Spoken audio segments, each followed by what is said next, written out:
নমস্কার, আপনারা শুনছেন উত্তরের কণ্ঠ। উত্তরের কণ্ঠ থেকে আমি প্রভাত বসাক, তুফানগঞ্জ, কোচবিহার।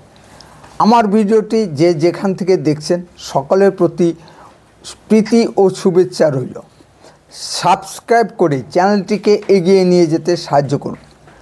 আমি যে শিরোনামটি ব্যবহার করেছি তা বিশেষ উদ্দেশ্যে জনসাধারণকে সচেতন করতে আমার এই ভিডিও বার্তা। থাম্বনেল দেখে আপনারা নিশ্চয়ই এতক্ষণে বুঝতে পারছেন আমি কি বলতে চাইছি। পশ্চিমবঙ্গে এসআইআর প্রক্রিয়া জোর কদমে চলছে। যে রিপোর্টগুলো সংবাদপত্রে প্রকাশিত হচ্ছে তা এক কথায় বলা যায় ভয়াবহ। আমি আমার ভিডিওর মাধ্যমে অবৈধ বাংলাদেশি মুসলিম অনুপ্রবেশকারীদের সম্পর্কে জনসাধারণকে বারবার সতর্ক করতে চেষ্টা করেছি। এই জন্য অনেকে আমাকে সাম্প্রদায়িক মনে করে। সে মনে করতেই পারেন, তাতে আমার কিছু যায় আসে না। দেশের স্বার্থে আমি বলে যাব, আমি ভারতীয় মুসলিমদের বিরুদ্ধে নই যারা দেশমাতৃকাকে ভালোবাসেন। সংবাদপত্রের রিপোর্ট থেকে জানতে পারছি এসআইয়ের ভয়ে অনুপ্রবেশকারী মুসলিমরা পিলপিল করে সীমান্ত অতিক্রম করে বাংলাদেশে পালিয়ে যাচ্ছে। কিছু আবার প্রাথমিক ভয় কাটিয়ে ফিরেও আসছে। কেউ কেউ মিথ্যা তথ্য দিয়ে বাপ ভাড়া নিয়ে, শ্বশুরকে বাপ বানিয়ে, বউকে বোন বানিয়ে অজান্তে অন্যের অ্যাপিক নম্বর ও অন্যান্য তথ্য ব্যবহার করে এসআইআর ফর্ম ফিল আপ করছে। কমিশনের বারণ সত্ত্বেও কিছু কিছু ক্ষেত্রে ক্যাজুয়াল ডাটা অপারেটররা এই সকল অবৈধ কাজগুলো করছে। এগুলো ধরার কি ব্যবস্থা করেছে ভারতের নির্বাচন কমিশন আমার জানা নেই।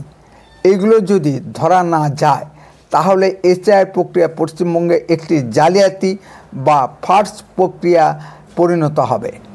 মাননীয় বিরোধী দলনেতা শ্রী শুভেন্দু অধিকারী মহাশয় অভিযোগ করেছেন যে জেলা শাসক ও এইচডিওরা অবৈধ বাংলাদেশি মুসলিম অনুপ্রবেশকারীদের নাম নথিভুক্ত করতে বিরোধীদের উপর চাপ সৃষ্টি করছেন। এর সপক্ষে প্রমাণও পাওয়া গেছে। ডিএমরা যে তথ্য ভারতীয় নির্বাচন কমিশন দপ্তরে পাঠিয়েছেন তাতে দেখা যাচ্ছে প্রায় 2208টি বুথে কোনো মৃত বা স্থানান্তরিত ভোটার নেই। ভারতের নির্বাচন কমিশন চেপে ধরতেই সেই বুথের সংখ্যা দাঁড়িয়ে গেছে 480। যেন মহাভোজবাজি। পিসি সরকারের ম্যাজিককেও হার মানিয়ে দিয়েছেন ডিএম সাহেবগণ। তাহলে বুঝতেই পারছেন পশ্চিমবঙ্গে মমতা ব্যানার্জির রাজত্বে কী ধরনের এসআইআর প্রক্রিয়া চলছে। এবার আসুন আসল কথা। অনুপ্রবেশকারী মুসলিমদের দেখাদেখি কিছু অতি চালাক সদ্য আগত বাংলাদেশি হিন্দু মিথ্যা তথ্য দিয়ে এসআইআর ফর্ম ফিল আপ করে জমা দিচ্ছে। এতে তৃণমূলেরও মদত আছে। তৃণমূল নেতারা যার কাছ থেকে যেমন পারছে টাকা নিয়ে এই ধরনের সদ্য আগত বাংলাদেশি হিন্দুদের এসআইআর জন্য ফর্ম ফিল আপ করে দিচ্ছে। প্রতি বুথে এই ধরনের কিছু লোক আছে। অন্যদিকে হিন্দুদেরও দোষ আছে।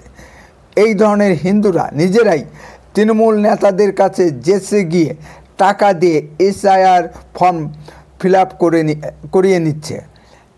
এরা আইনের কোনো খোঁজ খবর রাখেন না। আইন কাউকে ছেড়ে কথা বলবে না। একবার আইনের ফ্যাকড়ায় পড়লে কেউ পাশে দাঁড়াবে না। তখন তৃণমূল নেতাদের ধরু কুলকিনেরা পাবেন না। সুতরাং সাধু সাবধান।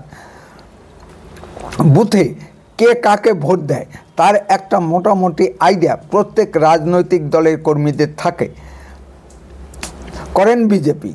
এসআইআর ফর্ম ফিল আপের জন্য তৃণমূল নেতাদের পিছনে পিছনে ঘুরছেন। তৃণমূল নেতা আপনাকে বাসখানা দিয়ে দেবে। এই কারণে দেখবেন বহু ফর্ম বাতিল হবে, নতুবা প্রমাণপত্র দেখানোর জন্য ডাক পাবেন। এমনও দেখা গেছে যে 10-15 বছর ধরে বাংলাদেশ থেকে এসে ভারতে বসবাস করছে, তাদের কাছে কোনো ভ্যালিড ডকুমেন্ট নেই। তারা ভাবছে তৃণমূল সব পার করে দিবে। সিএ আইনের মাধ্যমে ভারত সরকার স্পষ্ট করে দিয়েছে যে যাদের অর্থাৎ যে সকল হিন্দুদের নাম 2002 সালের ভোটার তালিকায় নেই তাদেরকে সিএ অ্যাপ্লিকেশনের মাধ্যমে ভারতের নাগরিকত্ব নিয়ে এসআইআর ফর্ম ফিল আপ করতে হবে। তৃণমূল আইন জানা সত্ত্বেও ইচ্ছা করেই সদ্য আগত বাংলাদেশি হিন্দুদের আগামী দিনে বিপদে ফেলার জন্য মিথ্যা তথ্য দিয়ে এসআইআর ফর্ম ফিল আপ করে দিচ্ছে। এতে তৃণমূল নেতাদের জেল বা ডিটেনশন ক্যাম্পে যেতে হবে না, যেতে হবে যারাই মিথ্যা তথ্য দিয়ে এসআইআর ফর্ম ফিল আপ করছে তাদেরকে। তৃণমূল ধরেই নিয়েছে সদ্য আগত বাংলাদেশি হিন্দুরা তৃণমূলকে ভোট দেয় না। হয়তো মমতা ব্যানার্জি যদি সিএ এসআইআর আইন না মানেন তবে অনুপ্রবেশকারী মুসলিমরা পিল করে বাংলাদেশে পালাচ্ছে কেন? মমতা ব্যানার্জি তো আটকাতে পারছেন না। অবশ্য তৃণমূল নেতারা অবৈধ অনুপ্রবেশকারীদের পালানোর বিষয়টি স্বীকার করে না।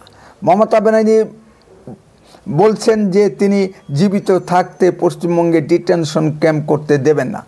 এগুলোর কথার কথা বলতে হয় তাই বলছেন। মমতা ব্যানার্জি বলেছিলেন তিনি পশ্চিমবঙ্গে এসআইআর হতে দেবেন না, এই জন্য তিনি বারবার সুপ্রিম কোর্টে ছুটে গেছেন। আটকাতে পেরেছেন কি? পশ্চিমবঙ্গে বহাল তবিয়তে এসআইআর প্রক্রিয়া চলছে, তাহলে বলতেই হয়, ভাষণে বলতেই হয়, তাই বলেন। মমতা ব্যানার্জি বা তৃণমূলের নেতারা কি এসআইআর ফর্ম ফিল আপ করেননি? মনে রাখতে হবে মমতা ব্যানার্জি কেন্দ্রীয় ওয়াকফ বিলের বিরোধিতা করে মুর্শিদাবাদের সাম্প্রদায়িক দাঙ্গা সৃষ্টি করেছিলেন। তাতে হরগোবিন্দ দাস ও তার ছেলে খুন হয়ে যায়। এখন দেখা যাচ্ছে সেই মমতা ব্যানার্জি কেন্দ্রীয় ওয়াকফ আইনকে মেনে নিচ্ছে। তাহলে সাম্প্রদায়িক দাঙ্গা সৃষ্টি করার কী কারণ ছিল? মমতা ব্যানার্জি সহজভাবে কোনো কেন্দ্রীয় আইনকে মেনে নিতে পারেন না, ঠেলায় পড়ে শেষে মেনে নিয়ে থাকেন।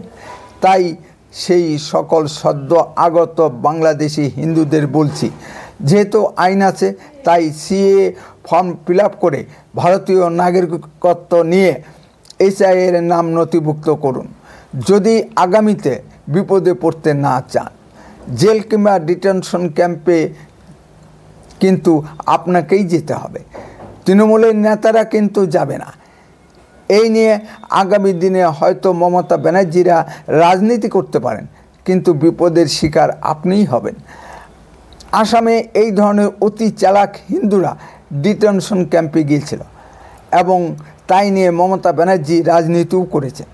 আসামে নাকি 15 লক্ষ হিন্দু ডিটেনশন ক্যাম্পে গিয়েছিল। সংখ্যাটা যাই হোক না কেন, কিছু হিন্দু তো বিপদে পড়েছিল। আসামে এসআইআর হয়নি, এনআরসি হয়েছিল, তারা পালিয়ে পশ্চিমবঙ্গে আশ্রয় নিয়েছিল। এখনও এই সংক্রান্ত কিছু কোর্টের নোটিশ পশ্চিমবঙ্গে আসে। আপনারা যদি আগামী দিনে রাজনীতির শিকার না হতে চান তাহলে এখনও সময় আছে। সিএ অ্যাপ্লিকেশনের মাধ্যমে ভারতের নাগরিকত্ব নিয়ে এসআইআর নাম নথিভুক্ত করুন। জনস্বার্থে ভিডিওটি বেশি করে শেয়ার করে সকলের মধ্যে ছড়িয়ে দিন, যাতে সদ্য আগত বাংলাদেশি হিন্দুরা সতর্ক হতে পারে। এখানে আমার একটি প্রশ্ন আছে, 71-এর পরে যে সকল অবৈধ মুসলিম অনুপ্রবেশকারী বাংলাদেশ থেকে এসেছে তাদের ক্ষেত্রে কি হবে? তাদের নাম তো 2002 সালের ভোটার তালিকায় আছে, তারা কি ভারতের নাগরিক হয়ে গেল? এদের তাড়ানোর ব্যবস্থা কি আছে? বাংলাদেশের চলমান বর্তমান রাজনীতির পরিপ্রেক্ষিতে এদের তাড়ানো অতি জরুরি। ভারতে প্রায় 5 থেকে 6 কোটি অবৈধ বাংলাদেশি মুসলিম অনুপ্রবেশকারী বসবাস করছে। এদের তাড়ানো গেলে বাংলাদেশের ডক্টর মোহাম্মদ ইউনূসের দপদপানি অনেকটা স্তিমিত হবে এবং বাংলাদেশে বসবাসরত হিন্দুরা নিরাপদ হবে। উত্তরে কণ্ঠ সর্বদা বাস্তব ও সত্য কথা বলে। আরও এই ধরনের ভিডিও পেতে চ্যানেলটিকে সাবস্ক্রাইব করুন, বেল আইকনে ক্লিক করুন। আপনার মূল্যবান মতামত কমেন্টে লিখুন। উত্তরে কণ্ঠ দেশের কথা বলে, দশের কথা বলে। বন্দে মাতরম, ভারত মাতা কি জয়।